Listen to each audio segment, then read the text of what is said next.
जमनापुर गांव में राजवंती और राजबाला नाम की दो सास बहू रहती थी। उन दोनों को चिकन की दावत उड़ाने का बहुत शौक था। वे दोनों हमेशा चिकन के ही सपने देखती रहती थी। बहू, मेरे से तो ये लौकी, भिंडी, आलू, बैंगन खाया ही न जाता।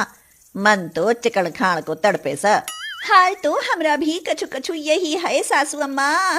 चिकन के जायके को मन बड़ा तड़पत है। ये आलू भालू बैंगन वैगन भी भला कोई खाने का चीज है? राजबाला यह कह ही रही होती है कि तभी राजवंती का बेटा मनोहर आ जाता है और पूछता है, अरे माँ, आज खाने में क्या बनाया है? बेटा, देसी वाला मोटा चिकन बनाया है, खाएगा के? माँ, जो भी बना है दे दो, बस बहुत भूख लगी है, खाकर खेत में चला जाऊंगा। राजवंती और राजबाला को जितना चिकन खाने का चाव था, मनोहर को उतना ही चाव साग सब्जियां खाने का था। वह साग सब्जियां खाकर मस्त रहता था और अपने खेतों में मन लगाकर मेहनत करता था। अरे वाह, आलू बैगन और भिंडी की सब्जी खाकर मजा आ गया। अब खेत में चलता हूँ। हाँ, लगत है ये हमरा खसमवा पिछला जन्म में जरूर भैंसा रहा होएगा, तभी तो घास पात खाए के मस्त रहता है। हाँ, पर हम सास बहू तो शेरनी है, शेरनी। हमें तो रोज चिकन खाने में मजा आवे सा। हाय, हम मर जाएं सासू माँ, आपने तो हमरा मुंह का बात ही छीन लिया। एक दिन मनोहर दोपहर तक खेत जोतकर बाजार जाता है और वहां से कुछ सब्जियां लेकर आता है और घर आकर कहता है, सुनो राजबाला, मैं बाजार से ये कुछ साग सब्जियां लेकर आया हूँ। कौन साग सब्जियां लाए हो पति परमेश्वर जी, जरा बताए तो दो। लौकी, करेला, पालक, बैगन, गोभी लाया हूँ। यह सुनते ही राजबाला चौंक सी जाती है और अपनी सास राजवंती को पुकारने लगती है, सासू जी, उई सासू बाजी, जरा इधर तो पधारिए। के हुआ बहू, आसमान से बिजली टूट पड़ी के? ऐसे क्यों चीख रहीस? सासू माँ, ई मनोहर साग सब्जियां लेकर आए हैं ना। क्या चिकन नहीं लाया के? नहीं माँ, मैं तो लौकी, करेला, पालक, बैगन और गोभी लाया हूँ। अरे कम बखत, इसकी जगह चिकन न ला सकता था क्या? यह सुनकर मनोहर कहता है, पर परसों ही तो चिकन लेकर आया था। परसों लाया था तो क्या हम पर एहसान कर दिया था? जा, आज भी चिकन ही लेकर आ। वो देसी वाला चिकन लेकर आना मनोहर जी, वो को खाए के मजा आ जाता है। पर इन सब्जियों का क्या करूं? अरे गधे, करना क्या है, जाकर बैलों के आगे डाल दे। राजवंती और राजबाला को रोज रोज चिकन खाने की आदत थी और बेचारा मनोहर एक गरीब किसान था। पत्नी और माँ को चिकन खिलाने के चक्कर में कर्ज पर कर्ज लेने को मजबूर था। लाला, कुछ पैसे चाहिए। अरे भैया, मुरली वाली की जय बोल। क्यों बे, तू रोज रोज कर्ज मांगने क्यों आ जाता है? किसी बुरी लत का शिकार तो नहीं हो गया?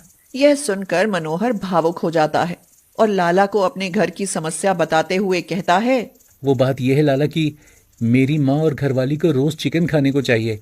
साग सब्जी देखकर तो उन्हें उल्टियाँ आने लगती हैं। अब आप ही बताओ मैं क्या करूं?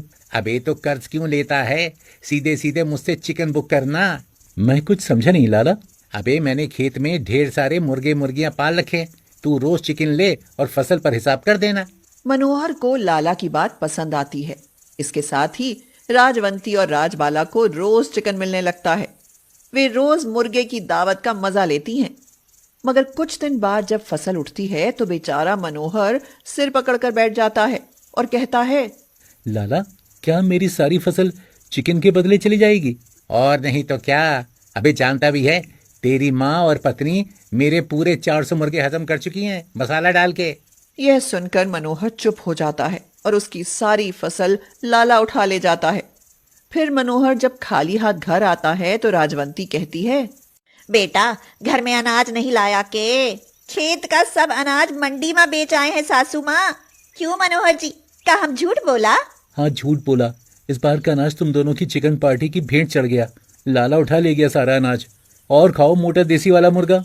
ये तो बहुत बुरा हुआ रे। अब साल भर हम क्या खाएंगे बेटा? चिकन खाना, देसी मोटा मोटा मुर्गा खाना, अनाज खाकर करोगी ही क्या? यह सुनकर राजबाला चुप नहीं रह पाती। वह कहती है, माना हम सास बहू शेरनियां हैं, पर इतना भी शेरनियां नहीं है मनोहर जी कि मुर्गा के साथ 2 रोटियां खाए बिना रह जाएं। बहू ठीक बोल रही इस बेटा। अब बहुत हुआ माँ, आज के बाद मैं चिकन कभी नहीं लाऊंगा। खाना है तो साग सब्जी खाना। यह कहकर मनोहर चला जाता है और फिर एक किसान से उधार लेकर घर में अनाज तो रख देता है, मगर घर में मुर्गा कभी नहीं लाता। बेचारी मुर्गे की मारी राजवंती और राजबाला कुछ दिन तक तो सब्र करती हैं, मगर फिर मुर्गा खाए बिना रह नहीं पाती तो मुर्गा चोरी करने का प्लान बनाती है। बहू, बहुत दिनों से मुर्गा पार्टी ना हुई, क्यों ना आज हो जाए। पर सासू माँ, वो मुर्गा कहाँ से आएगा? अरे मारे गांव में मुर्गों की कमी सके, कहीं से भी मुर्गा चुरा लावेंगे और रात में दावत उड़ावेंगे। क्यों, है ना एकदम से गुड आइडिया? ई तो सच में गुड आइडिया है सासू माँ। रोज रात को मुर्ग मसाला खाएंगे और किसी को पता भी न चलेगा। उस दिन के बाद दोनों सास बहू गांव में मुर्गे की तलाश में निकलती और जहां भी मुर्गा हाथ लगता उसे दबोच लेती। फिर रात को मुर्गा बनाती और चटखारे ले लेकर खाती। राजबाला बोली, सच्ची माँ सासू माँ, मुर्गा तो एकदम से धांसू बना है, खाए के मजा आ गया। अरे अब तो रोज ऐसे ही चिकन खाएंगे। चोरी का मुर्गा खाने का तो आनंद ही कुछ और है। सच्ची बोला सासू माँ, हमरा तो बस मसाला ही लगत है, मुर्गा तो किसी और का होता है ना।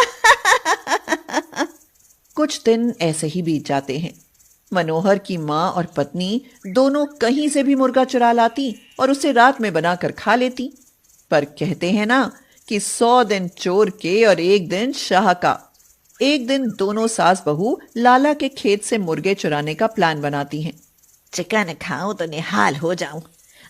बहू, सुना है लाला के फार्म बड़े बड़े मुर्गे हैं, खूब मांस चढ़ा है उन पर। तो फिर आज रात 2-4 मुर्गा चुराए लात है ना सासू माँ। तो ठीक है, चल अब थोड़ी नींद ले लेवे, रात को तो जागना ही है ना। चलो तो फिर सोए जात हैं। गुड वाला नान सासू माँ। यह कहकर वे दोनों सो जाती हैं और फिर जैसे ही रात होती है मुर्गे चुराने के लिए लाला के फार्म पर जा पहुंचती हैं। राजबाला आश्चर्य से कहती है, उई माँ, यहाँ तो एक सा एक पहलवान मुर्गा है सासू माँ। अरे तुझे क्या मुर्गों की पहलवानी देखनी है? जल्दी से कांख में मुर्गे दबा और भाग ले, मौके का फायदा उठा, फायदा। सास के यह कहते ही दोनों मुर्गे उठाकर कांख में दबा लेती हैं। पर जैसे ही वहां से भागती हैं मुर्गे शोर मचाना शुरू कर देते हैं और मुर्गों का शोर सुन फार्म के कुत्ते उनके पीछे पड़ जाते हैं। इस भाग दौड़ में मुर्गे तो उनसे बच जाते हैं, मगर वे कुत्तों से नहीं बच पाती। कुत्ते उन्हें काट खाते हैं। बेचारी दर्द से चीखते चिल्लाते किसी तरह घर पहुंचती हैं।